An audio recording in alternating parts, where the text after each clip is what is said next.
Sana yung debosyon natin. At nakakatiyak naman ako na ang debosyon natin ay naipapasa lalo na sa mga kamag-anak natin. Siguro yung karamihan dito naging deboto dahil sa kamag-anak, sa tito, tiya, sa tatay, nanay, lolo o lola. Doon nagsimula ang debosyon. At yung debosyon na yon ang humila din sa kanila para maging deboto din ng Poong Nazareno. Kaya sana ang debosyon natin ay may puwang din sa pamilya. May puwang din. At hindi lang ang debosyon natin, kundi ang debosyon natin sa Poong Nazareno ay nagdadala sa atin patungo sa kanyang salita. Our devotion leads us to His Word. Kaya ang deboto ng Poong Nazareno ay may pagmamahal din sa salita ng Diyos. At ang pagmamahal at ang salita ng Diyos na ito ay sinasabuhay niya.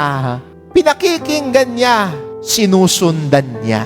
At yan po ang imbitasyon sa ating lahat ngayon sa linggong ito, na sana sa ating bahay, sa ating tahanan, may puwang ang salita ng Diyos. May puwang para pag-usapan ang salita ng Diyos. Nang sa gayon, nagmumula at umuusbong sa pamilya ang binhi ng mabuting balita na pinayayabong, pinalalago at pinamumunga. Amen.